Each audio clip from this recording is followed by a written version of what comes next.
A few months ago, I shared a very personal story in this video right here where I lost the majority of my life savings in an online dating scam. And it's a video that's actually gotten a lot of attention. There's several 100,000 views. There's many thousands of comments. And I want to continue the conversation to share some of the lessons that I've learned since then, because I have learned a lot of lessons, and also address some of the misconceptions that have come up in some of the comments that people have left, because I think that there's some good things to learn there, and again, just keep that conversation going. But before I get into all that, I'll tell you briefly what happened, which is that I met this person online, and that was through the Facebook dating app. And it started with a lot of back and forth through texting, first through Facebook and then eventually onto WhatsApp.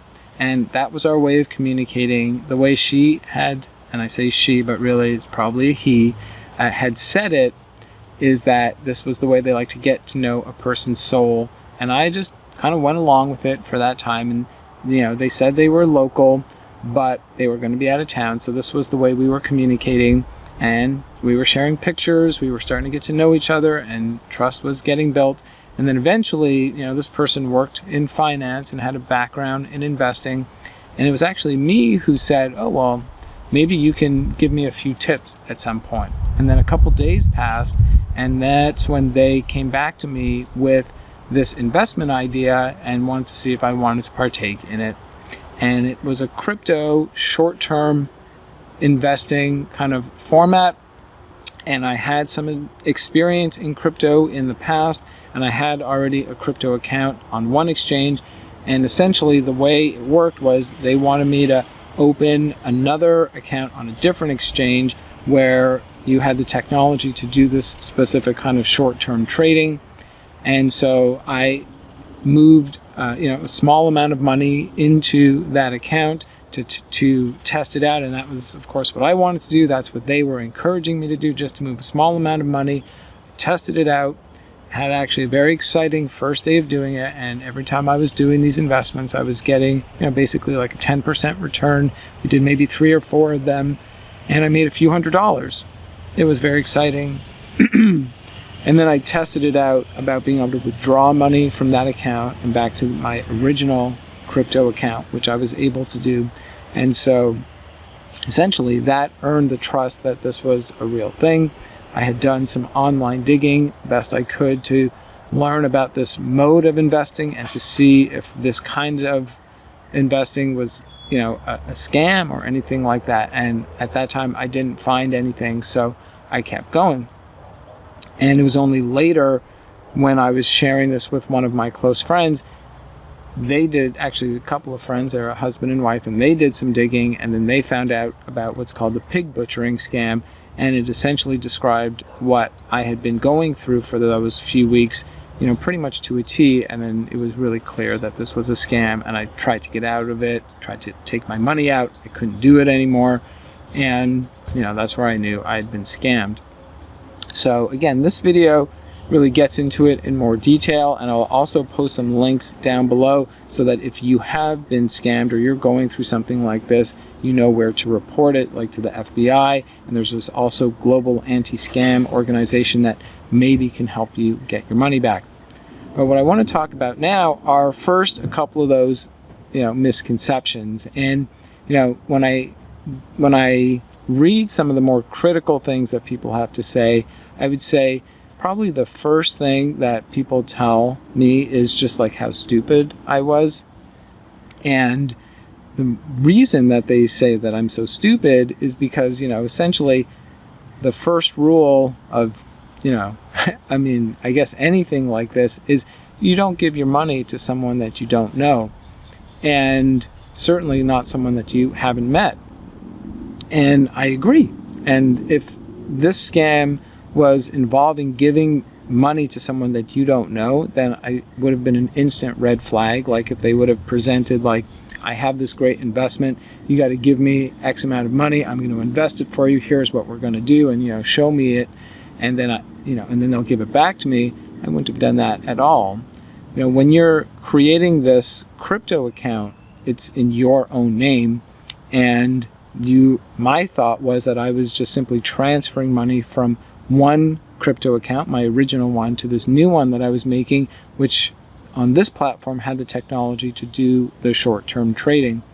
And I think it's important to just address that misconception because, again, the people who are doing this scam, and this is my specific scam, but as I've read from different comments and different people that have posted it, the scam keeps evolving and it keeps changing, and they keep finding better and better ways to earn people's trust. Another big critique that people want to say about what happened to me is that, did I have any video calls with her? Did I meet them in person or anything like that? Now, I did not meet that person in person. I did not have any video calls. I had some audio calls, but that was it.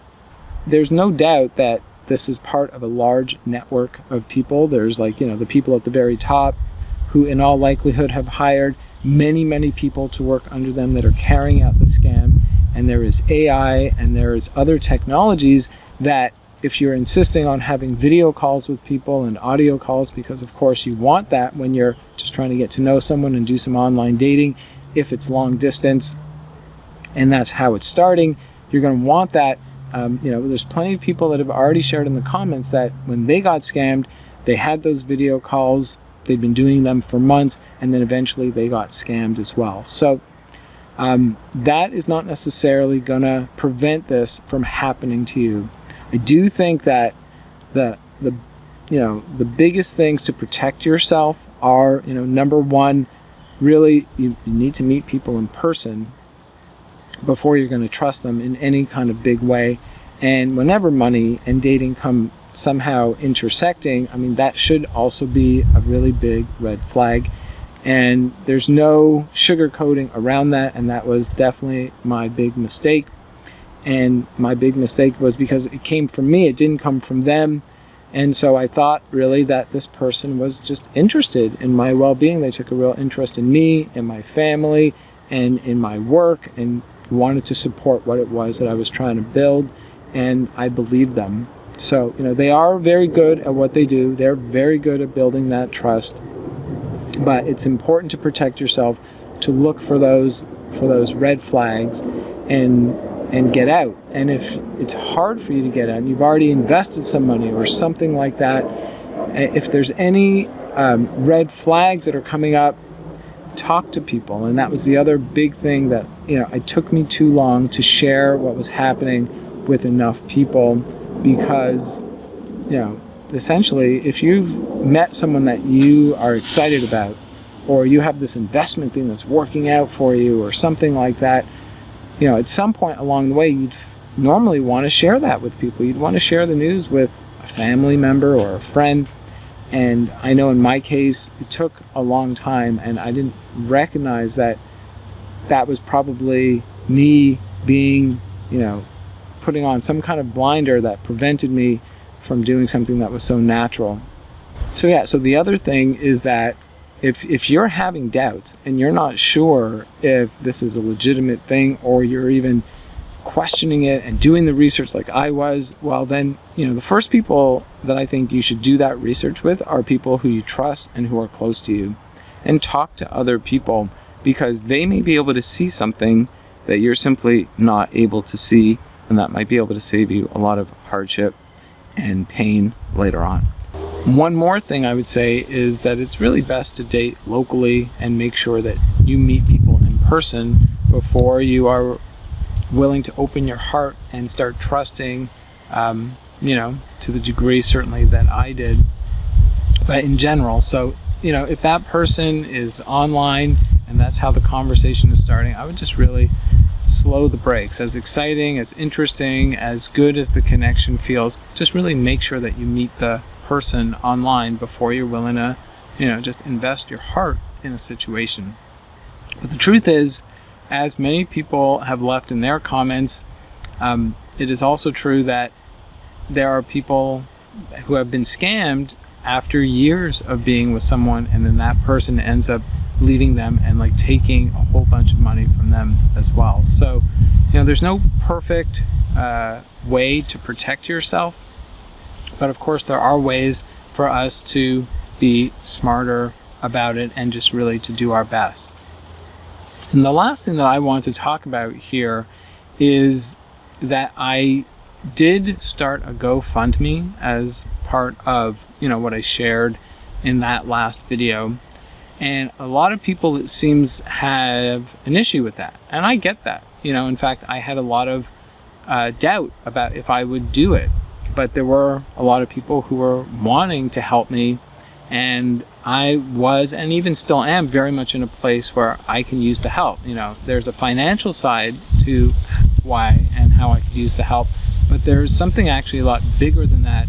And it's hard to explain it unless something like this has happened to you, where you feel like you've literally been shot in the heart, and it feels like such a deep wound, and you're not sure how you're going to recover and how long it's going to take to recover, and you're feeling pretty down, to say the least. And so starting that GoFundMe was a decision that I made after a lot of conversations with friends, a lot of internal reflection, and a lot of just, understanding that, what are the resistance, and the resistance are the things, like I said, people who basically have left messages like, I don't understand why you're doing this GoFundMe. You're the scammer now. You made your bed. No one forced you to put your money in. Now just accept it and rebuild and move on. And they're essentially, I think, in one way saying it's a very much a solo thing. You're not sick. You're not ill. You're capable of working. So just essentially man up and go forward.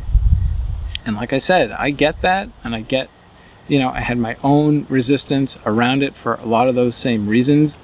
But I think one of the ways to turn this into something that is more healing and more positive is that by asking for help this way, and just also being able to open enough to receive help from people, it is to know that rebuilding from something like this not only takes a lot, it maybe takes more than you're capable of on your own.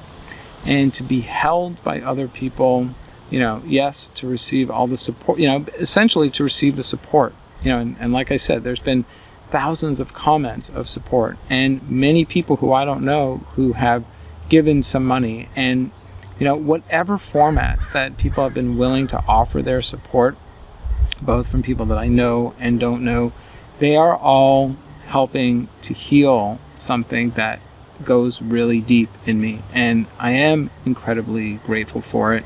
And I am also grateful that I made that decision, because I see that in these last few months, being able to talk openly about it, and I've met people on airplanes, it's come up in conversation and it's happened to them, and then we're sharing stories about it.